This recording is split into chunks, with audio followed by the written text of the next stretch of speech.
Hello viewers, welcome to our channel. నేను మీ Charan Parimi. BJP ఈ మధ్యంతర ఎలక్షన్లలో మునిగిపోతున్న నావా. బీజేపీ తన మొత్తం పవర్ అంతా కోల్పోయి తన సీట్లని ఓట్లని అన్నిటిని కోల్పోబోతుందా? సో ప్రస్తుతం చూస్తూ ఉంటే కొన్ని సర్వేలు ఇదే చెబుతూ ఉన్నాయి. ఇప్పుడు జరగబోతున్న హర్యానా, మహారాష్ట్ర ఎలక్షన్స్, అలాగే జమ్మూ కాశ్మీర్ ఎలక్షన్స్, ఆ తర్వాత 2 ఏళ్లలో రాబోతున్న తమిళనాడు ఎలక్షన్లు, ఈ ఎలక్షన్లన్నింటిని దృష్టిలో పెట్టుకొని కేరళ ఎలక్షన్లు ఇవన్నీ కలిపి చూస్తే ఈ ప్రాంతాలలో ఖచ్చితంగా బీజేపీకి పెద్ద దెబ్బే పడబోతుంది. బీజేపీ ఇక మునిగిపోతున్న నావా అని చెప్పేసి కేకే సర్వేస్, ఇప్పుడు కేకే అని చెప్పేసి మనకు ఆల్రెడీ ఏపీలో ఒక సర్వే చేస్తున్న సంస్థ ఉంది. ఆ సంస్థ బాగా పాపులర్ అయింది. మొన్న ఎలక్షన్స్లో ఏవైతే రిజల్ట్స్ ఉన్నాయో ఈ రిజల్ట్స్ని దాదాపు మోస్ట్ యాక్యురేట్గా చెప్పిన సంస్థ ఏదైనా ఉందంటే అది కేకే. కిరణ్ కొండేటి అనే వ్యక్తి దాన్ని నిర్వహిస్తూ ఉన్నాడు. ఆయన కొన్ని ఇంటర్వ్యూలో ఇవన్నీ పంచుకున్నాడు అనమాట. ఇప్పుడు బీజేపీకి సంబంధించి జాతీయ స్థాయిలో ఆయన చేసిన సర్వేలో ఏం తేలింది, ఏం జరగబోతుంది అనేది మనం ఇప్పుడు చూస్తే, బీజేపీ మొన్నటి ఎలక్షన్స్లో కాస్త గట్టి దెబ్బనే తింది. దాదాపు 400 సీట్లు మాకు వస్తాయి అని చెప్పేసి అబ్కీ బార్ 400 బార్ అని చెప్పేసి నినాదం ఇచ్చారు. కానీ అది ఫెయిల్ అయింది. కేవలం 200 సీట్లు మాత్రమే గెలుచుకొని ఆ తర్వాత కొద్దిగా మిత్రపక్షాలతోటి కలిసి ఏర్పాటు చేయడం జరిగింది. ఈ ప్రాసెస్లో బీజేపీ అనేది కొన్ని రాష్ట్రాల్లో దెబ్బతిందనేది అందరికీ క్లియర్గా కనపడింది. అయితే ఇది ఇక్కడతో ఆగలేదు. మోదీ ఈ 100 రోజుల్లో కూడా ఆయన చేసిన పరిపాలనలో అనేక విషయాల్లో నెగిటివిటీ మూటగట్టుకున్నాడు. అనేక విషయాల్లో మోదీ ఫెయిల్ అవుతూ వస్తున్నాడు. ఈ టర్మ్లో కూడా ఆల్రెడీ ఆయనకు ఫెయిల్యూర్ దెబ్బ తగిలిన తర్వాతనే ఇక్కడ దాకా వచ్చిన పరిస్థితి. నిజానికి మొన్న కూటమిలో ఇండియా కూటమి ఏదైతే ఉందో అది కొద్దిగా కలిసికట్టుగా స్ట్రాంగ్గా పనిచేసి ఉంటే ఎలక్షన్ ముందు ఇంకాస్త ఎక్కువ సీట్లే గెలుచుకొని ఉండేది. కాంగ్రెస్ అయితే కొన్ని రాష్ట్రాల్లో కొద్దిగా లైట్ తీసుకుంది. ఇంకాస్త గట్టిగా పోరాడి ఉంటే కనీసం ఇంకొక 15-20 సీట్లు కాంగ్రెస్ గెలుచుకునే అవకాశాలు అయితే ఉన్నాయి. కానీ దాన్ని పోగొట్టుకున్నారు. అలాగే మమతా బెనర్జీ కావచ్చు, ఆప్ కావచ్చు, చాలా చోట్ల విడిగా పోటీ చేయడం వల్ల అక్కడ ఆ కూటమికి అనేది మేలు జరగకపోవడం అనేది కనిపించింది. నిజానికి అది సరిగా జరిగి ఉంటే, వాళ్ళ స్ట్రాటజీ కరెక్ట్గా అమలై ఉంటే మోదీ మూడోసారి దెబ్బతినేవాడు. అయితే అక్కడ అవన్నీ ఫెయిల్ అయ్యాయి. మొత్తానికి బీజేపీ స్ట్రాటజీలు కొంతలో కొంత వర్కౌట్ అయ్యాయి. అయితే ఇప్పుడు చూస్తే మాత్రం అది కూడా ఉండే అవకాశం లేదు. కొన్ని రాష్ట్రాల్లో పూర్తి స్థాయిలో బీజేపీకి దెబ్బ పడబోతుంది అని కేకే సర్వే అంటుంది.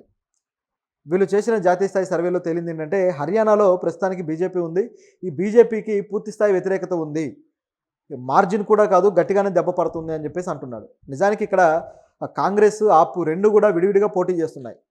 ఇటువంటి టైంలో మరి బీజేపీకి ఎలా దెబ్బ పడుతుంది, ఓట్లు చీల్తాయి కదా అంటే, నిజానికి రైతుల ఉద్యమం, గత సంవత్సరం జరిగిన రైతుల ఉద్యమం ఏదైతే ఉందో గత ప్రభుత్వ కాలంలో, అదంతా కూడా హర్యానా, పంజాబ్ నుంచి వచ్చిన రైతులే చేశారు. సో ఈ రైతులకి కేంద్ర ప్రభుత్వం మీద పీకల దాకా ఉంది. ఖచ్చితంగా ఎదురు దెబ్బ తింటారనేది ఇక్కడ కనిపిస్తున్న వార్త. అయితే ఒకవేళ ఓటు చీలి కాంగ్రెస్కి, ఆప్కి వస్తే వీళ్ళు పోస్ట్ అలయన్స్గా ఏర్పడబోతున్నారు అని చెప్పేసి కనిపిస్తుంది. అంటే పోస్ట్ ఎలక్షన్ అలయన్స్గా వీళ్ళు ఏర్పడతారు. అప్పుడు కలిసి గవర్నమెంట్ ఏర్పాటు చేసే అవకాశం ఉంటుంది అనేది కనిపిస్తుంది. అంటే ఎలక్షన్కి ముందు లేకపోవచ్చు, కానీ ఎలక్షన్కి తర్వాత మాత్రం అలయన్స్ ఉంటుంది. సో ఇది ఒక యాంగిల్. దీంతోపాటు జమ్మూ కాశ్మీర్లో చూసుకుంటే, జమ్మూ కాశ్మీర్ పరిస్థితి ఎలా ఉందంటే, మోదీ గారు అక్కడ శాంతి భద్రతలు ఏర్పరచామని, అక్కడ అనేక కొత్త కంపెనీలు వస్తున్నాయి, ఇంటర్నేషనల్ కంపెనీలు వస్తున్నాయి, G20 సదస్సు కూడా అక్కడ నిర్వహించడం జరిగింది. అలాగే కొన్ని చోట్ల కొన్ని సినిమా థియేటర్లు 30 సంవత్సరాల తర్వాత సినిమా థియేటర్ అనేది ఒకటి మళ్ళీ తెరుచుకోవడం జరిగింది. అలాగే ఒక temple, I think Kalika Mata temple అనుకుంటా, టెంపుల్ పేరు మర్చిపోయాను. సో ఈ టెంపుల్ అయితే దాదాపు 70 సంవత్సరాల తర్వాత దీన్ని ఓపెన్ చేస్తున్నారు. ఇట్లా రకరకాలుగా వచ్చాయి. ఇవన్నీ కొంత జరిగిన మాట వాస్తవమే. అయితే దీంట్లో బయటికి కనిపిస్తుంది ఒకటి, లోపల ఉంది మరొకటి. ఇంకా ప్రజల మీద ఆంక్షలు ఉన్నాయి. ప్రజలు పీకల దాకా బీజేపీ మీద కోపంతో ఉన్నారనేది ఇక్కడ కనిపిస్తుంది. ముఖ్యంగా కాశ్మీర్ వ్యాలీలో పీకల దాకా కోపంతో ఉన్నారు అని. అయితే వీళ్ళు ఉగ్రవాదాన్ని కంట్రోల్ చేశామనేది పూర్తి స్థాయిలో అయితే జరగలేదు. కాశ్మీర్ వేర్పాటువాదులను కంట్రోల్ చేసిన మాట కొంతవరకు వాస్తవం, కానీ పాకిస్తాన్ నుంచి వచ్చే ఉగ్రవాదాన్ని మాత్రం కంట్రోల్ చేయలేకపోయారు. రీసెంట్గా కూడా 2-3 సార్లు మన దేశం మీద ముఖ్యంగా వ్యాలీలో దాడులు అయితే జరిగాయి. అక్కడ చాలామంది మళ్ళీ ఆర్మీ అధికారులు చనిపోవడము, ఎదురుదాడులు జరగడం, ఇవన్నీ కూడా గత నెలలో కూడా జరిగాయి. సో దీన్ని బట్టి చూస్తే వీళ్ళు చెబుతుంది పూర్తి స్థాయిలో వాస్తవంగా లేదనేది క్లియర్. అయితే కొంతలో కొంత యువత ఇటువైపు టెర్రరిజం వైపు వెళ్లకుండా ఉండటం కోసం వాళ్ళకంటూ కొంత ఉపాధిని క్రియేట్ చేయడానికి ప్రయత్నం జరుగుతూ ఉంది. ఇందులో ఈ యువత అనేది కొద్దిగా ఐడియా మార్చుకుంది, కొద్దిగా మైండ్ సెట్ను కూడా చేంజ్ చేసుకుంటూ ఉంటుంది అనేది కనిపిస్తుంది. అయితే ఇక్కడ ఇంకా ఇది పెరగాల్సిన అవసరం ఉంది. నిజం చెప్పాలంటే జమ్మూ కాశ్మీర్‌లో కొద్దిగా అలయన్స్ రూపంలో ఏదైనా ప్రభుత్వం వస్తే బావుంటుంది. పూర్తి స్థాయిలో బీజేపీ వచ్చినా ఇబ్బందికరమైన పరిస్థితి ఉంటుంది. ఎందుకంటే వ్యాలీలో కాస్త కఠినమైన చట్టాలు తీసుకొచ్చి ఇబ్బంది పెట్టే అవకాశం ఉంది. అది మొదటిగా మోసం వస్తుంది. ఇప్పుడు లక్షద్వీప్‌లో కూడా ఇదే విధంగా చేయబోయారు. సో ఇక్కడ నిజానికి అక్కడ ఉన్న నేటివ్ పీపుల్ మీద అనేక ఆంక్షలు విధించి ఇబ్బంది పెట్టడానికి చూస్తే ఎవరైతే లెఫ్టినెంట్ గవర్నర్ ఉన్నారో అక్కడ తీవ్రస్థాయి వ్యతిరేకత వచ్చింది. అంటే బీజేపీకి సంబంధించిన కొన్ని నార్మ్స్ అక్కడ నిజానికి బీఫ్ తినడం అనేది చాలా కామన్ విషయం. దాని మీద ఆంక్షలు విధించడం ఈ తరహాలో చేయబోతే బాగా వ్యతిరేకించారు. అట్లా ఇక్కడ చూసుకుంటే మొదటికే మోసం వచ్చే ప్రయత్నం జరగకుండా కొద్దిగా అలయన్స్‌లో ఏర్పడినప్పుడు మాత్రం ప్రభుత్వం బాగా పనిచేస్తుందేమో అనిపిస్తుంది మనకి. అలాగని వేర్పాటువాదాన్ని మద్దతు ఇచ్చే వాళ్ళని గెలిపించినా అదొక సమస్య. అక్కడ అనేక మంది ఇప్పుడు మెహబూబా ముఫ్తీ కావచ్చు, అదేవిధంగా మరోవైపు ఒమర్ అబ్దుల్లా కావచ్చు, వీళ్ళని చూస్తే మాత్రం వీళ్ళు పూర్తి స్థాయిలో మళ్ళీ ఏదైతే రద్దు చేశారో 372 కావచ్చు, వీటిని మళ్ళీ తీసుకొస్తామని చెప్పేసి వీళ్ళు వ్యాఖ్యలు చేస్తూ వస్తున్నారు. కాబట్టి ఇది కూడా కొంతవరకు ఇబ్బందికరమే. అంటే వీళ్ళు డైరెక్ట్‌గా గెలిచినా కూడా. కాబట్టి అలయన్స్ ఏ విధంగా ఏర్పడుతుందనేది మనం చూడాలి. సో ఇక్కడ అసలు కాశ్మీర్‌లో ఏ ప్రభుత్వం వస్తుందనేది ఎవరు ఏ సర్వే కూడా చెప్పలేని పరిస్థితిలో కాశ్మీర్ ఉంది ఇప్పుడు. సో ఇదొక యాంగిల్ అయితే ఇక మహారాష్ట్రలో చూసుకుంటే అక్కడ కూడా బీజేపీ ఉంది. సో ఇక్కడ కూడా పరిస్థితి బీజేపీకి పూర్తి స్థాయిలో వ్యతిరేకత ఎదుర్కొంటుంది అని చెప్పేసి కేకే సర్వే అయితే చెబుతుంది. మరి నిజంగానే మహారాష్ట్రలో పరిస్థితి ఉందా అని చెప్పి చూస్తే కొద్ది కాలంగా బీజేపీకి ఎటువంటి సమస్యలు లేకుండా చాలా కూల్‌గా వెళ్ళిపోతున్న స్టేట్ ఏదైనా ఉందంటే అది మహారాష్ట్ర. సో అక్కడ బీజేపీ తను అనుకున్నది అనుకున్నట్టు అమలుపరచగలుగుతుంది, అమలుపరిచి ముందుకు తీసుకెళ్ళగలుగుతుంది. అక్కడ కాంగ్రెస్‌తో ఎటువంటి ఇబ్బంది కూడా రావట్లేదు. నిజానికి అక్కడ కాంగ్రెస్ స్తబ్దుగా ఉందేమో అన్న పరిస్థితి ఉంది మహారాష్ట్రలో. సో ఈ పరిస్థితుల్లో ఇప్పటికే శివసేనను గందరగోళపరిచి నానా రకాలుగా ఇబ్బంది పెట్టి ఇవన్నీ చేస్తూ వచ్చారు.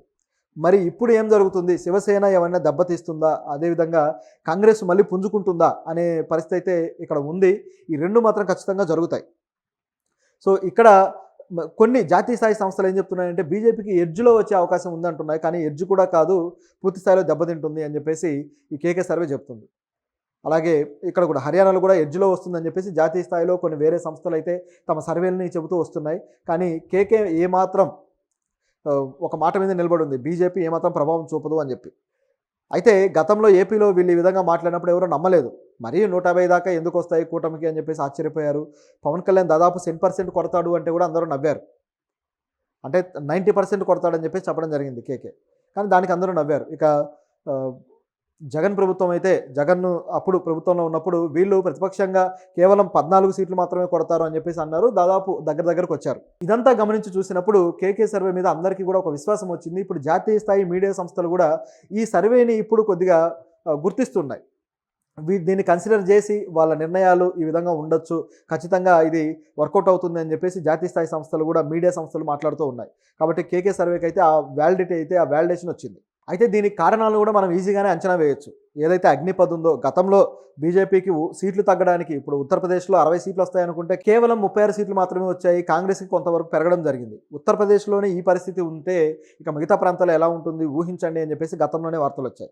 అయితే దాని ప్రభావం ఇప్పుడు పడబోతుంది. ఉత్తరప్రదేశ్లో సీట్లు తగ్గడం అనే ప్రభావం ఇప్పుడు హర్యానాలోను మహారాష్ట్రలోను పడబోతుంది.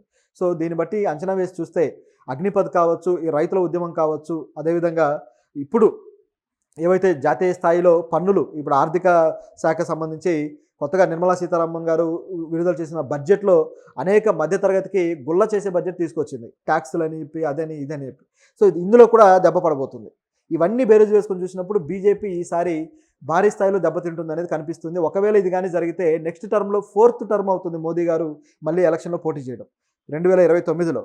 దానికి మాత్రం పూర్తి స్థాయిలో అవకాశాలు మూసుకుపోతాయని చెప్పక తప్పదు.